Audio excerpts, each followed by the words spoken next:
A black boy from a rental apartment claiming his daddy's a four-star general? That's the most ridiculous lie I've heard in 23 years of teaching. Mrs. Patricia Whitmore doesn't whisper it. She announces it to the entire fourth-grade class at Jefferson Elementary. Then she snatches Lucas Hughes's carefully written assignment off his desk and rips it in half. The tearing sound echoes. She rips it again. And again. The pieces fall like snow onto Lucas's worn sneakers. You don't get to make up fairy tales about being special, Lucas. Generals live in big houses. Their children go to private schools. They drive expensive cars. Her voice gets colder. They certainly don't show up looking like, well, like you. 10-year-old Lucas stands there, frozen. His hands shake. Every kid in the room stares at him. She crumples the torn pieces and drops them in the trash. Pathetic. Have you ever watched a teacher destroy a child for being black and telling the truth? 2 hours earlier, Lucas Hughes woke up to his father's voice calling from downstairs. "Breakfast in 5, soldier!" The Hughes family lived in a modest 3-bedroom apartment in Arlington, Virginia. Close enough to Fort Myer that you could hear the morning bugle if the windows were open. The furniture was clean but worn. The walls held family photos, but nothing that screamed military family. No uniforms on display, no medals in frames, no flags or plaques. Security protocol. General Vincent Hughes didn't advertise what he did. In the kitchen, Lucas found his dad sitting at the table in jeans and a Georgetown sweatshirt. To anyone passing by, he looked like a regular father, maybe a teacher, maybe an office worker. His mother, Dr. Angela Hughes, poured coffee in her scrubs.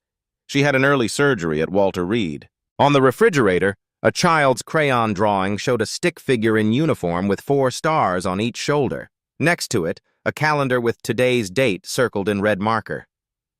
Parent Career Day, Friday. Lucas couldn't stop smiling. He'd been waiting for this day for weeks. Dad, can I tell them about the time you met the president? General Hughes glanced at his wife. Angela gave him that look, the one that said their son deserved better than secrets. Lucas, remember what we talked about? Some things stay private, for security. But everyone else gets to brag about their parents. I know, son. Vincent's voice was gentle but firm. Our family is different. We keep a low profile. You understand? Lucas nodded. But he didn't really understand. Not fully. Why did other kids get to be proud while he had to stay quiet? Angela squeezed her husband's hand across the table. He deserves to be proud of you, Vincent. I know. The general looked at his son. Just keep it simple tomorrow, okay? You don't need to prove anything to anyone. Lucas finished his cereal and headed upstairs to get ready for school. He didn't know that in less than 12 hours, simple would become impossible. Jefferson Elementary sat in the heart of Arlington. The school served everyone. Military families transferred in and out constantly. Diplomat kids whose parents worked at embassies. Immigrant families chasing the American dream. Working-class children whose parents cleaned the buildings where policy got made. It was supposed to be a place where every child mattered equally. But Mrs. Patricia Whitmore had taught there for 23 years, and in those 23 years, she'd developed a very clear sense of who was telling the truth and who was exaggerating. Her classroom walls displayed the American flag, photos of her shaking hands with local city council members, and certificates of teaching excellence. She wore her flag pin every single day. She'd never served in the military, never lived overseas, never worked a day outside of comfortable suburban classrooms. But she knew what generals' families looked like, and Lucas Hughes didn't fit the picture. During morning announcements, Principal Hayes's voice crackled through the intercom. Good morning, Jefferson Elementary. Reminder that Parent Career Day is today. We're honored to have some very special guests joining us. Please make them feel welcome. In Mrs. Whitmore's classroom, the energy shifted immediately. Tyler Bennett, a white kid whose father lobbied on Capitol Hill, raised his hand. Mrs. Whitmore, my dad's meeting with 3 senators this week about the infrastructure bill. How impressive, Tyler. Her face lit up. Public service is so important to our democracy. Sophia Wilson, a Latina girl whose mother cleaned the Capitol building, raised her hand next. My mom works there too. She cleans the offices after everyone leaves. That's nice, Sophia. Mrs. Whitmore's smile didn't quite reach her eyes. Now let's open our textbooks to page 42. Lucas watched the exchange. He'd seen this pattern before. Some kids got praised, others got dismissed. It usually depended on what their parents did and how much money they had. At 10 o'clock, Mrs. Whitmore handed out the assignment. Class, I want you to write 3 paragraphs about your parents' careers. What do they do? Why does it matter? How does it help our community? She walked between the desks. Due before our guests arrive. Best handwriting, please. Students bent over their papers immediately. Lucas pulled out his pencil and began writing in careful block letters. My dad is a 4-star general in the United States Army. He has served our country for 32 years in places like Iraq, Afghanistan, and Korea. He helps make important decisions to keep America safe. There are only about 40 4-star generals in the whole military. My dad worked his way up from second lieutenant. He says leadership means serving others, not yourself. My dad has been deployed 6 times. Sometimes I don't see him for months, but he does it because he loves our country. That's what makes his job matter. Deshaun Williams, Lucas's best friend, leaned over and whispered, Yo, is your dad really a general? Lucas nodded, keeping his voice low. Yeah, he just doesn't talk about it much.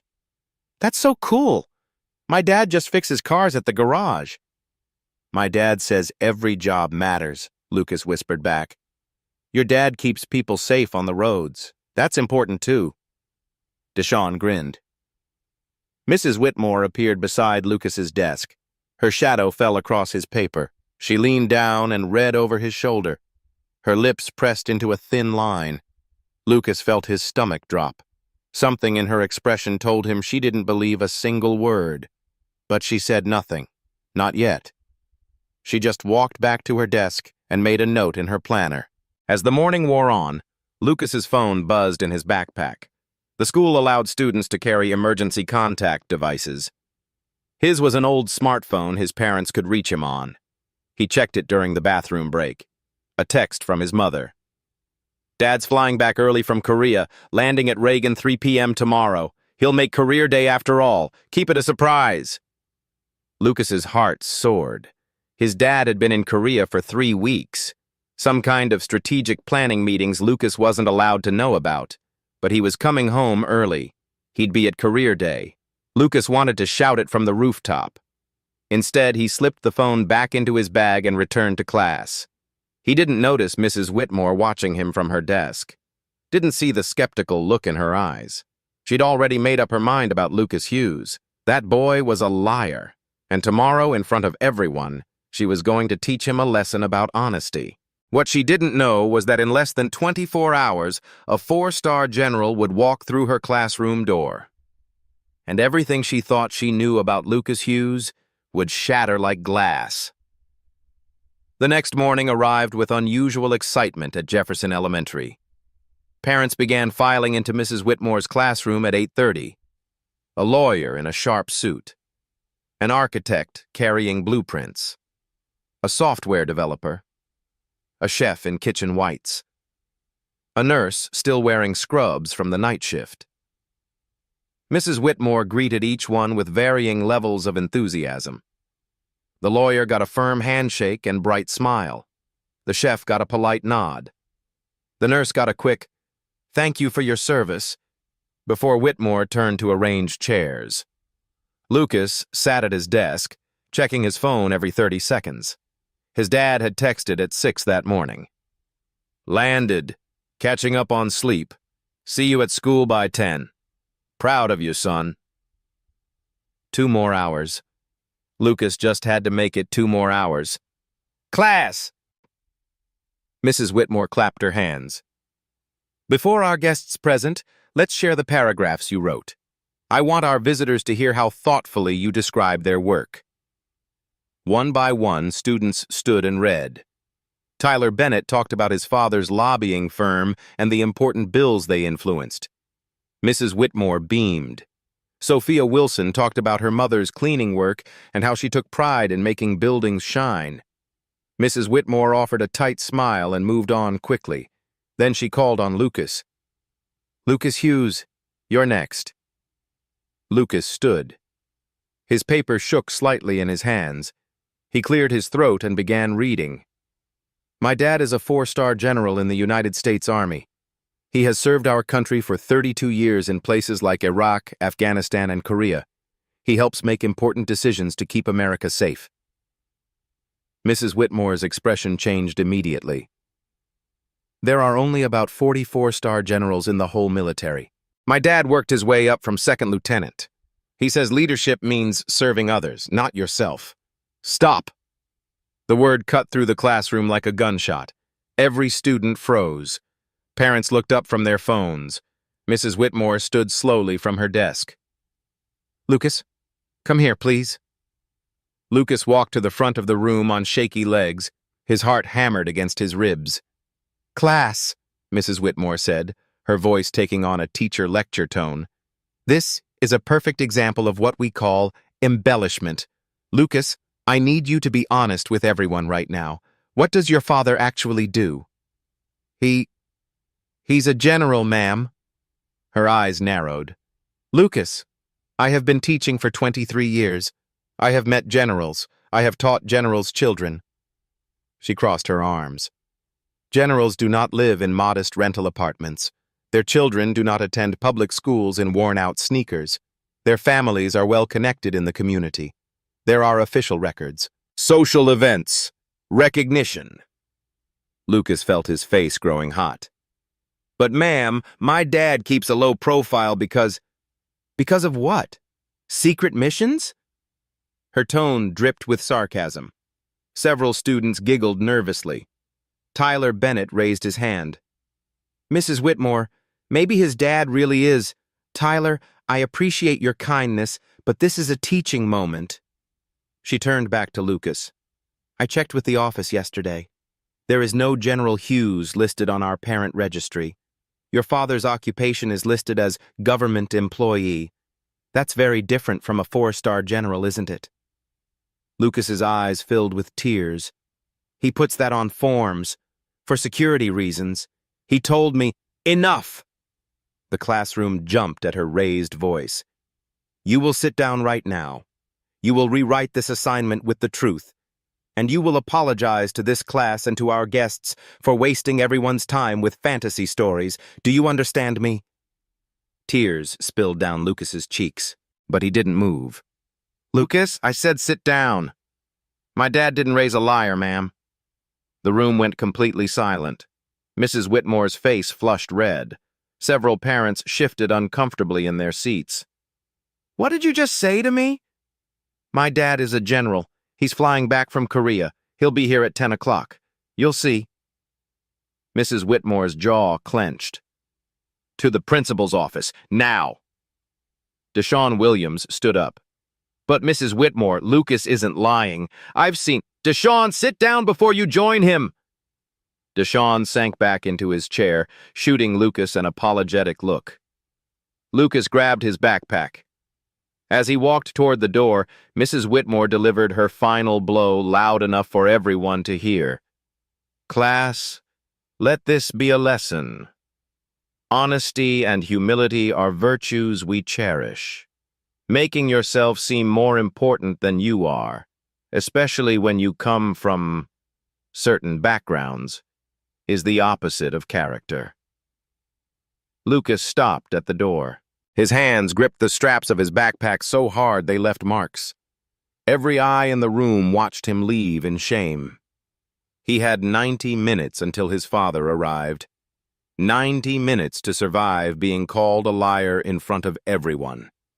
He had no idea that Mrs. Whitmore was about to have the worst day of her teaching career. The hallway felt longer than usual. Lucas walked slowly toward the principal's office. his sneakers squeaking against the polished floor. Behind him, he could hear Mrs. Whitmore's voice resuming the career day introductions as if nothing had happened, as if she hadn't just destroyed him in front of the entire class. He pulled out his phone. Still no new messages from his dad. Probably still sleeping after that 14-hour flight from Korea. Lucas thought about texting him, about telling him what just happened. But what would he say? That his teacher called him a liar? That nobody believed him? His dad had enough to worry about. Lucas didn't want to seem weak. He slipped the phone back into his pocket and kept walking. Through the main office window, Lucas spotted Principal Hayes on the phone. She was nodding seriously, her expression focused. She glanced at a folder on her desk, then looked up and made eye contact with Lucas through the glass. Her eyes widened slightly, like she recognized him. But she was mid-conversation, so she just gave him a small nod and returned to her call. Lucas wondered if Mrs. Whitmore had already called ahead to complain about him. Vice Principal Thornton handled the meeting. Principal Hayes was still occupied with her phone call, her office door closed. Mr. Thornton was a white man in his 50s who'd been at Jefferson Elementary for 15 years. He wore khakis and a blue polo shirt with the school logo. He had the kind of face that always looked slightly disappointed. "Sit down, Lucas." Lucas sat in the chair across from Thornton's desk. It was too big for him. His feet barely touched the floor. "So," Thornton began, opening a folder, "Mrs. Whitmore tells me you disrupted class and refused to correct false information in your assignment." "Sir, it's not false. My dad really is—" "Lucas." Thornton held up a hand. "I pulled your file. Your father is listed as Vincent Hughes, occupation, government. That's what's in our system." "That's what he writes on forms, sir, for security reasons. He's not supposed to—" "Security reasons?" Thornton chuckled. Not meanly, but like an adult humoring a child's imagination. "Lucas, I understand wanting your father to seem important. A lot of kids do that, but making up elaborate stories about generals and classified information—" "I'm not making it up." Lucas's voice came out louder than he intended. Thornton's face hardened. "Lower your voice. You're already in trouble, son. Don't make it worse."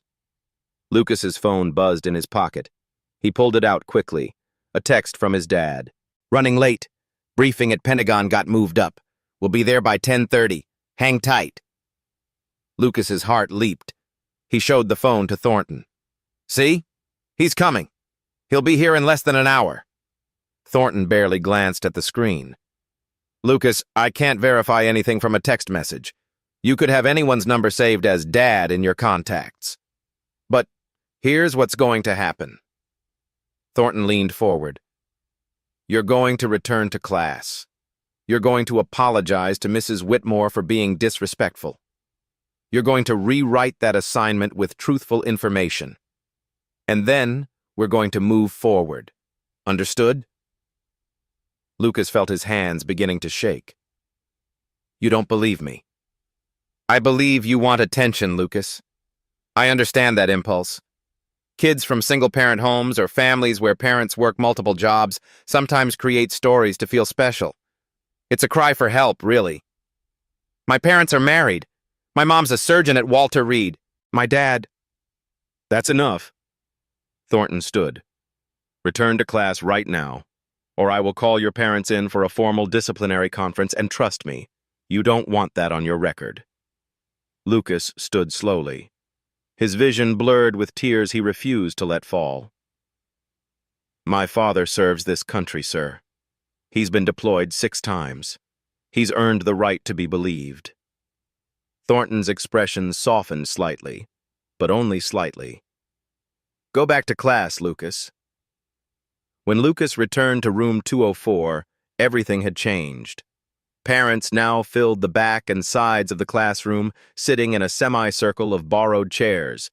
Career day was in full swing. Mrs. Whitmore stood at the front, introducing Mr. Bennett. "So grateful to have these distinguished guests with us today. Mr. Bennett works with some of the most powerful people in Washington. Let's give him our full attention." Applause rippled through the room. Lucas slid into his seat as quietly as possible. Deshawn leaned over and whispered, "You okay?" Before Lucas could answer, Mrs. Whitmore's voice cut across the room. "Lucas, do you have something to share with the class?" Every head turned. Students, parents, everyone stared. "Ma'am? Your apology?" Lucas felt his stomach drop. The room went completely silent. This wasn't just his classmates anymore. There were adults here, professional people, watching him be humiliated. A 10-year-old black boy being forced to apologize for telling the truth. I don't have anything to apologize for, ma'am." The room gasped. Several parents exchanged glances. Some looked uncomfortable. Others looked at Lucas like he was being disrespectful. Mrs. Whitmore's jaw tightened. "Excuse me? In front of our honored guests, you're going to continue this defiance?" Tyler's mother, Ms. Bennett, a lawyer in a gray suit, spoke up gently. "Perhaps we should let the child explain. I appreciate your concern, Ms. Bennett, but classroom management is my responsibility." Mrs. Whitmore's smile was tight and professional, but her eyes were hard. She turned back to Lucas. "You have two choices, young man. You can apologize right now and rewrite your assignment with honest information, or you can spend the rest of career day sitting in the office while your classmates enjoy our guests. Which will it be?" Lucas's voice cracked when he spoke. "When my dad gets here—" "Your father is not coming, Lucas!" The words echoed through the classroom like a slap. Parents shifted in their seats. Some students looked down at their desks. Mrs. Whitmore continued, her voice taking on a tone of forced patience. "Sweetheart, I understand this is hard, but the truth is, your father probably works a regular government job. Maybe at the VA, maybe at a military base doing paperwork. Those are perfectly respectable positions." She walked closer to his desk. "But you've created this fantasy about generals in Korea and important decisions because you're embarrassed. I get it. You see Tyler's dad meeting with senators, and you want your family to seem just as important." Her voice dropped, quieter now, but somehow more cutting. "But Lucas, there is no shame in being ordinary. The shame is in lying about it.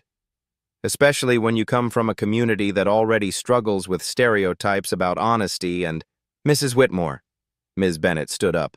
"I really don't think—" "Please, Ms. Bennett, sit down." The lawyer sat slowly, her expression troubled. Deshawn muttered under his breath, "This is so messed up." "What was that, Deshawn?" "Nothing, ma'am." "Deshawn Williams, I heard you. Office. Now." "But I didn't—" "Now!" Deshawn grabbed his backpack and walked out, giving Lucas one last look of solidarity before disappearing into the hallway. Lucas was alone now, completely isolated in a room full of people. Mrs. Whitmore stood over him, arms crossed, waiting for his apology. The other parents looked away, uncomfortable but unwilling to intervene. The clock on the wall showed 9:28 a.m. His father would arrive in approximately 1 hour. But right now, in this moment, Lucas Hughes had never felt smaller in his entire life. He looked down at his desk, at the empty space where his assignment had been before she tore it up. His hands gripped the edge of the desk, and then he did something that surprised everyone, including himself. He stood up. "Ma'am," he said quietly, "my name is Lucas Hughes. My father is General Vincent Hughes. He's a 4-star general in the United States Army. He served for 32 years, and when he gets here, you're going to owe me an apology." Mrs. Whitmore's face flushed deep red. "Sit down." "No, ma'am." The room held its breath.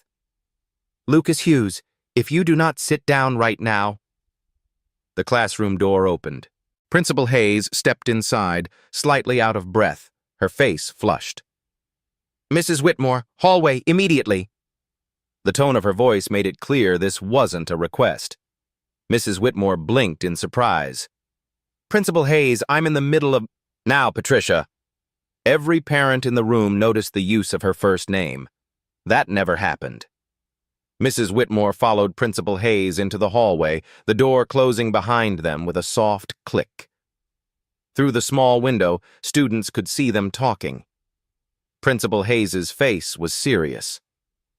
Mrs. Whitmore's expression shifted from confusion to shock to something that looked like fear. Lucas sat back down, his heart pounding. Whatever was happening out there, it had to do with him. The clock ticked forward. 9:30 a.m. In the hallway, Principal Hayes kept her voice low but firm. "Patricia, we have a situation." Mrs. Whitmore crossed her arms defensively. "If this is about Lucas Hughes, I was simply maintaining classroom standards. The boy was clearly I just spent 20 minutes on the phone with Fort Myers Protocol Office." The words hung in the air. Mrs. Whitmore blinked. "Protocol Office?" "Yes. They called because we have a very distinguished visitor arriving." Hayes pulled out her phone, showing Whitmore an email. "They needed to confirm our security clearances, parking arrangements, and whether we could accommodate a security detail." Mrs. Whitmore's face went pale. "Security detail? For career day?" "For Lucas Hughes's father." The hallway seemed to tilt. Lucas Hughes?" "Yes, Patricia. The 10-year-old boy you publicly humiliated this morning for supposedly lying about his father being a 4-star general." "Oh my God." "The boy you sent to my office? The boy whose assignment you tore up? The boy you accused of making up stories because of where he lives and how he looks?" Mrs. Whitmore's hand went to her mouth. I thought he was exaggerating. He lives in that modest apartment complex. The father isn't on any social registers. There was no indication. Because senior military officials maintain low profiles for security reasons." Principal Hayes had never raised her voice at a teacher in 15 years of administration, but she was raising it now. "I have spent the last half hour on the phone with a very polite but very firm aide explaining why a 4th grader was called a liar for telling the truth about his father's service. Do you have any idea what you've done?" Through the hallway windows, both women could see movement outside. 3 black SUVs pulled into the school's front circle. Men in dark suits stepped out first. Secret Service or military security, Hayes wasn't sure which. They moved with practiced precision, scanning the area. Then, from the center vehicle, a man stepped out. He was tall, dignified, and wearing full military dress uniform. The dark blue jacket was immaculate. Medals covered his chest in neat rows, each one representing service, sacrifice, campaigns. On each shoulder, 4 silver stars caught the morning sunlight. General Vincent Hughes had arrived. Mrs. Whitmore felt her knees go weak. Oh, God, he's real." "Yes, Patricia, he's real. And right now, he's walking into my school to pick up the pieces of what you did to his son." Inside the classroom, students and parents noticed the commotion outside. "Is that the president?" one kid whispered. "Look at all those security guys!" Mr. Bennett, the lobbyist, stood and moved to the window.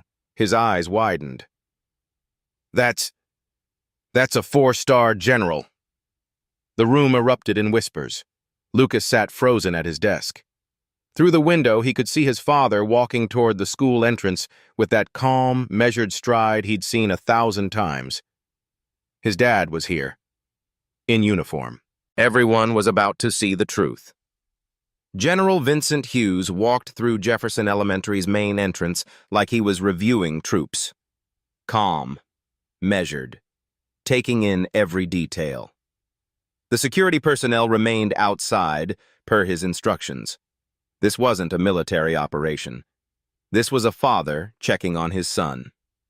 Principal Hayes met him in the main hallway. "General Hughes, sir, I'm Principal Hayes. I want to apologize." He shook her hand firmly but briefly. "Principal Hayes, I appreciate you accommodating the short notice. I apologize for the disruption to your school day." His voice was professional, controlled, but there was steel underneath. I understand there was some miscommunication regarding my son's assignment. Behind Hayes, Mrs. Whitmore stood frozen, her face the color of chalk. General Hughes's eyes moved to her, not angry, just assessing. "You're Lucas's teacher?" Yes, sir, Mrs. Whitmore. General, I want to apologize. There was terrible confusion about... Confusion? His tone didn't rise. It didn't need to. My son was called a liar, in front of his peers, for telling the truth about his father's service. Where exactly was the confusion, ma'am? I didn't know. I had no way to verify. You didn't verify. He let the words hang there. You assumed. Mrs. Whitmore had no response. General Hughes continued, his voice quiet but cutting. Ma'am, I've spent 3 decades leading soldiers. One thing I've learned in that time, assumptions about people based on how they look, where they live, or what you think they should be.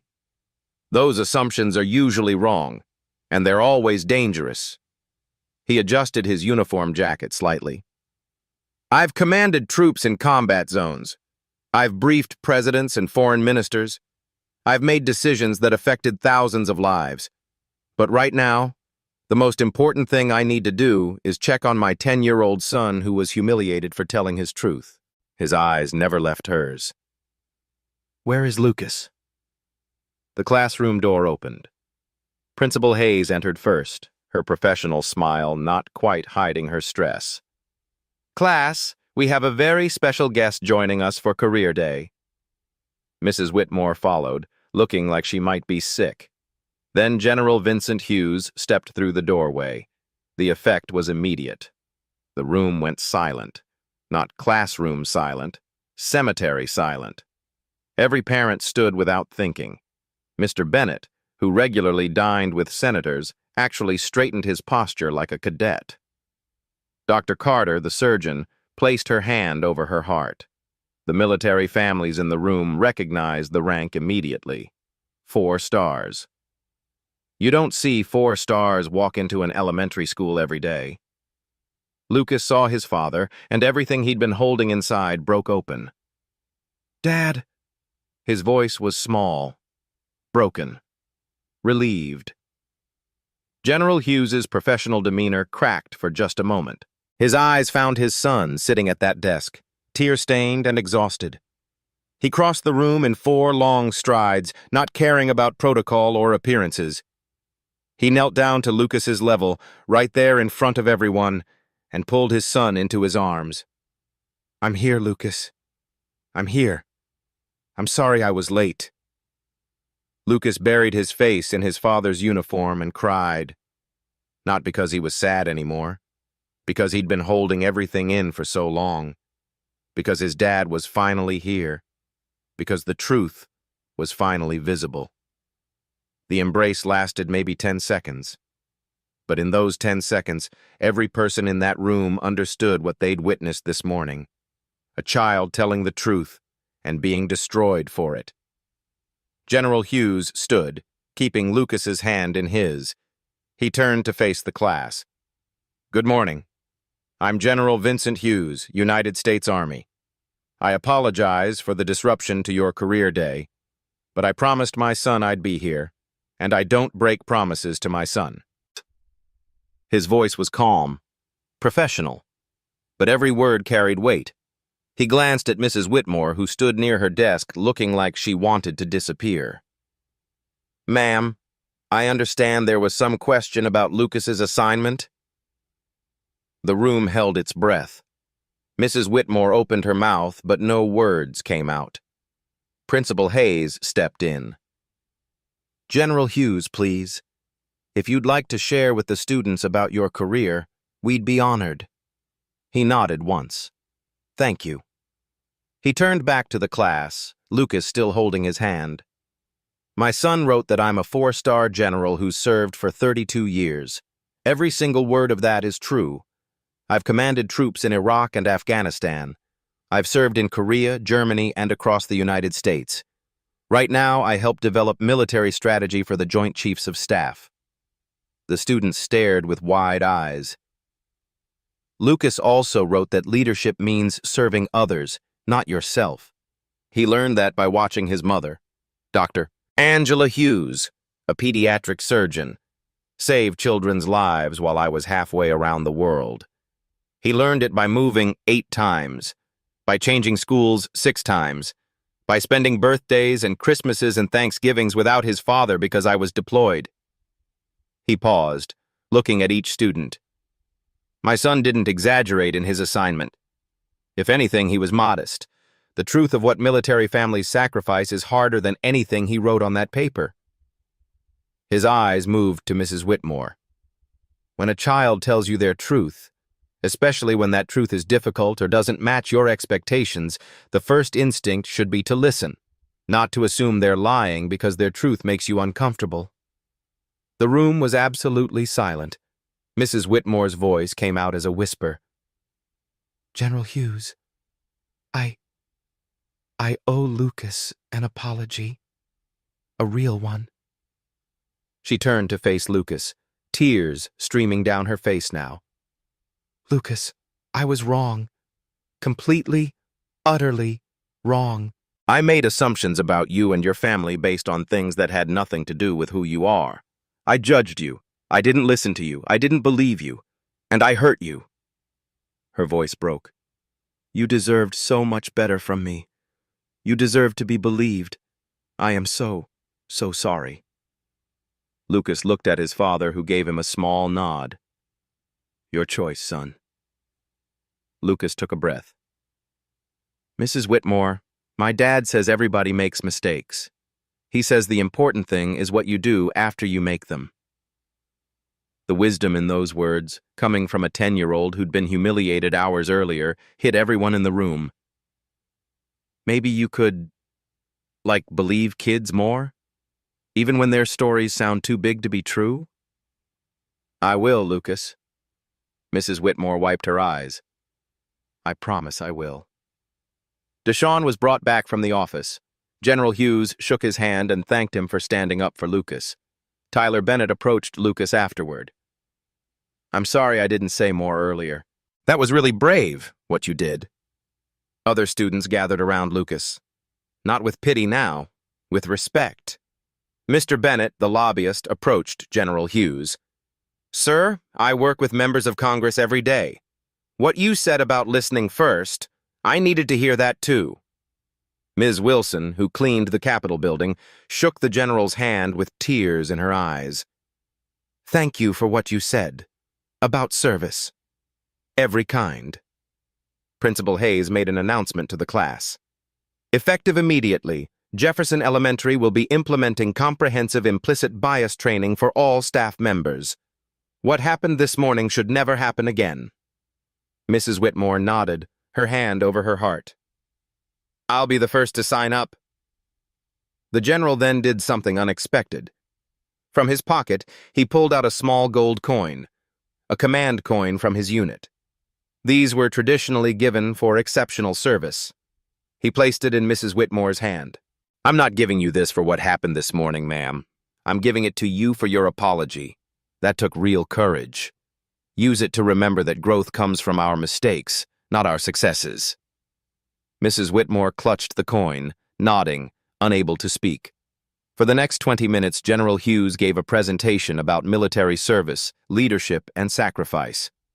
He answered questions from curious students.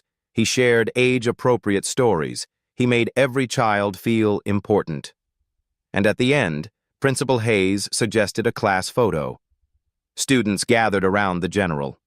Lucas stood front and center, his hand in his father's hand, wearing the biggest smile of his life. That photo would be viral on social media within 48 hours. But right now, in this moment, it was just a son standing with his dad. Finally believed. Finally vindicated. Finally seen. That evening, the Hughes family sat together in their modest Arlington apartment. The same apartment Mrs. Whitmore had judged as proof that Lucas was lying. Dr. Angela Hughes had left surgery early when Vincent called to tell her what happened. Now she sat on the couch with Lucas tucked under her arm, still in her scrubs. General Hughes sat across from them, out of uniform now, back in jeans and a t-shirt, just a dad again. "How are you feeling, baby?" Angela asked, smoothing Lucas's hair. "Tired." Lucas leaned into his mother. "But good, I think." "What did you learn today?" his father asked. Lucas thought about it carefully. His parents had always taught him to find lessons in hard experiences. "I learned that telling the truth is really hard sometimes, especially when people don't want to believe you, but you should still do it anyway." Vincent nodded. "What else?" "That people's ideas about you can be totally wrong, but that doesn't mean you should change who you are to fit what they expect." Angela kissed the top of his head.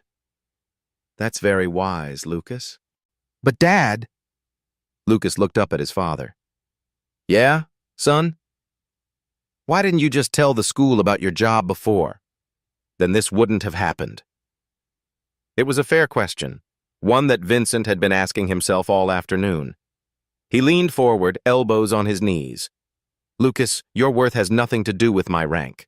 You're valuable because of who you are. You're kind. You're honest. You're brave. I never want you to think you need my accomplishments to matter." He paused. "But I also realize now that keeping such a low profile puts you in an impossible position. You shouldn't have had to defend your truth alone." "So what happens now?"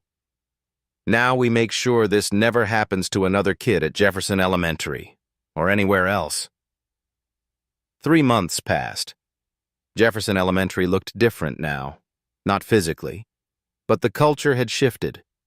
Every staff member completed comprehensive implicit bias training. It wasn't optional.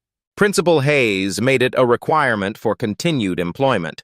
The training covered racial bias, class bias, and the danger of assumptions. Real scenarios, uncomfortable conversations, necessary growth. Mrs. Patricia Whitmore attended every session. She didn't just participate, she helped lead them. In a faculty meeting 2 months after the incident, she stood in front of her colleagues and shared her experience. 3 months ago, I hurt a child because I couldn't see past my own assumptions. I looked at Lucas Hughes and decided his truth was impossible because it didn't match the picture I had in my head of what a general's family should look like." Her voice was steady now, stronger. "I've spent the last few months examining my biases, the ones I didn't even know I had. I've learned that my instincts about students were often just prejudices dressed up as experience." She held up the command coin General Hughes had given her. "I keep this on my desk, not as a trophy, as a reminder that growth comes from our mistakes, not our successes." The training led to real policy changes. New protocol: verify before questioning. If a student makes a claim about their family that seems unusual, the first step is to check with parents, not to interrogate the child.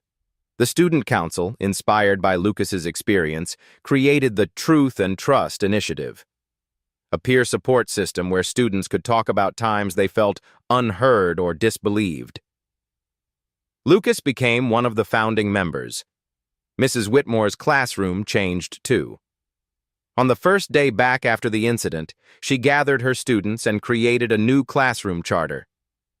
The kids helped write it. It hung on the wall now, in large letters. "In this classroom, we believe first and question respectfully. We never assume someone is lying because their truth seems impossible. Everyone's story matters." Every student signed it, even Lucas. Especially Lucas, Mrs. Whitmore also started a monthly family stories circle. Students could share about their families without judgment. The goal wasn't to compare or compete, just to listen and learn. During one session, Sophia Wilson talked about how her mother took pride in her cleaning work at the Capitol building, how she knew every hallway and office, how senators sometimes asked her advice about the building's history. Mrs. Whitmore listened differently now. She heard the pride in Sophia's voice instead of dismissing it as less important than other careers. Deshawn talked about how his dad could diagnose car problems just by listening to the engine, how he'd built his small mechanic shop from nothing. Tyler Bennett surprised everyone by saying his dad's lobbying job seemed less important after meeting General Hughes, that he'd started thinking about what service really meant. And Lucas? He talked about military families, about sacrifice, about the kids who move constantly and miss their parents and keep going anyway. The class listened without interruption. That's what changed most. The listening. The viral photo spread faster than anyone expected. The image of General Hughes in full dress uniform, 4 stars visible, kneeling beside his 10-year-old son while emotional students and parents looked on. The caption that went with it told the story. How a teacher had called a black student a liar for writing about his father's service. How she'd torn up his assignment, how she'd humiliated him publicly, and how a 4-star general had walked into that classroom to stand beside his son. News outlets picked it up. The story appeared on local news, then national broadcasts. Social media exploded with reactions. Some people focused on the racism, others on the classism, many on the courage it took for Lucas to stand his ground. But the most shared aspect was Mrs. Whitmore's apology and transformation. People were tired of stories where the antagonist faced consequences but never changed. This was different. This showed redemption was possible. 3 months later, Mrs. Whitmore received invitations to speak at education conferences about implicit bias. She accepted some, declined others, but always emphasized the same message. I'm not a hero of this story. I'm the cautionary tale. But I'm proof that people can change if they're willing to do the hard work. Lucas today is different from the scared 10-year-old who stood at the front of that classroom. He's more confident, still humble, still kind, but no longer afraid to share his truth. He started a peer mentoring program at Jefferson Elementary where older students help younger ones navigate difficult situations. The first rule of the program? Believe first. Question with kindness. His friendship with Deshawn grew stronger. Tyler Bennett became a regular at their lunch table. Even Sophia Wilson joined their group. They called themselves the Truth Squad. Kids who committed to listening to each other's stories without judgment. General Hughes attended school events when his schedule allowed. Not in uniform, just as Lucas's dad. He wanted his son to know he was proud of him for who he was, not what his father did. Dr. Angela Hughes continued saving lives at Walter Reed, but she made sure to attend every one of Lucas's presentations about military families. Because that's what this was really about. Not generals or ranks or positions, but a family that loved each other. And a son who learned that truth, even when it's hard, is always worth defending. The Hughes family went back to their quiet life, but Jefferson Elementary, and everyone who heard Lucas's story, was forever changed. Sometimes the bravest thing you can do is stand in your truth, even when the whole world tells you you're wrong, especially then. Lucas Hughes's story is one child's experience in one classroom in Arlington, Virginia. But it represents something much larger happening in schools across America every single day. Right now, somewhere, a child is being told their truth doesn't matter because it doesn't match someone's expectations. A black student is being questioned more harshly than their white classmates. A child from a working-class family is being dismissed because adults assume they're exaggerating. A military kid is being misunderstood because people don't see the sacrifice behind their calm exterior. And most of the time, there's no 4-star general walking through the door to make it right. So the question becomes, what do we do about it? The statistics are sobering.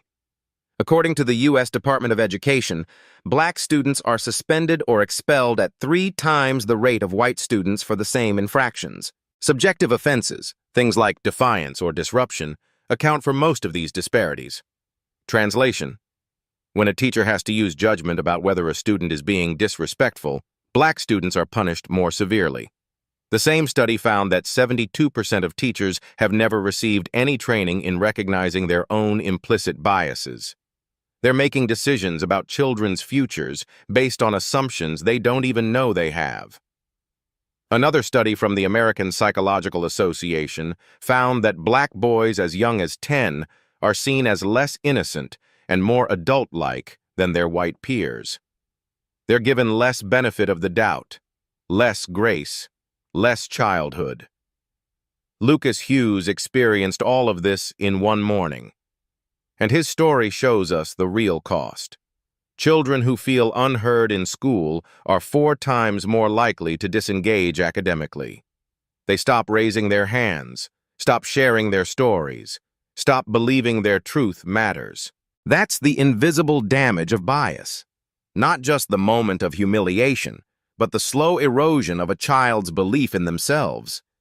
But Lucas's story also shows us something else. That change is possible, that people can grow, that systems can improve when we demand better. Mrs. Whitmore could have denied what she did. She could have made excuses. She could have blamed Lucas for being too sensitive. Instead, she did the harder thing. She looked at her own biases. She apologized sincerely. She changed her classroom and her approach to teaching. That doesn't erase what she did, but it shows a path forward. Jefferson Elementary could have swept the incident under the rug. Instead, they implemented mandatory bias training. They changed their policies. They created systems to prevent it from happening again. That's how institutions improve, by acknowledging harm and taking concrete action to prevent future harm. And Lucas? He could have let that experience make him small and quiet. Instead, he started a peer mentoring program. He shared his story. He helped other kids find their voice. That's resilience. Not because trauma made him stronger, but because he chose to use his experience to help others. So, what can you do? First, ask yourself some hard questions. When someone tells you their truth, especially someone from a marginalized community, do you believe them? Or do you immediately look for reasons to doubt? When a child shares something that seems unusual or impressive, is your first instinct to celebrate them or to question whether they're exaggerating? When you see someone being treated unfairly, do you speak up? Or do you stay silent to avoid making things awkward? These aren't comfortable questions, but they're necessary ones. Second, take action. If you're a parent, talk to your child's school about implicit bias training. Ask what policies they have to protect students from discrimination. If you're a teacher, examine your own classroom. Are you giving every student the same benefit of the doubt? Or are your assumptions affecting how you treat them? If you're just someone who heard this story and felt something, share it. Conversations change culture. The more we talk about these issues, the harder they are to ignore. And finally, teach the children in your life that their truth matters. That they don't have to shrink themselves to make adults comfortable. That standing in your truth, even when it's hard, is always worth it. General Vincent Hughes didn't walk into Jefferson Elementary that morning to humiliate a teacher. He walked in to stand beside his son, to show Lucas and every child watching that truth matters, that you matter. The question now is, what will you do with that message? Will you scroll past this story and forget it by tomorrow? Or will you let it change how you listen, how you believe, how you treat the people around you? Because here's the truth that Lucas Hughes learned at 10 years old. One person standing in their truth can change an entire system, but only if the rest of us are willing to listen. If this story moved you, do 3 things. 1, share it. Someone in your life needs to hear this message today. 2, comment below. Have you ever been disbelieved when telling your truth, or witnessed someone else's truth being dismissed? Your story matters. 3, subscribe and turn on notifications. Stories like this, about justice, redemption, and standing up for what's right, are what this channel is all about. Remember, your truth matters. You matter. Don't let anyone make you forget that.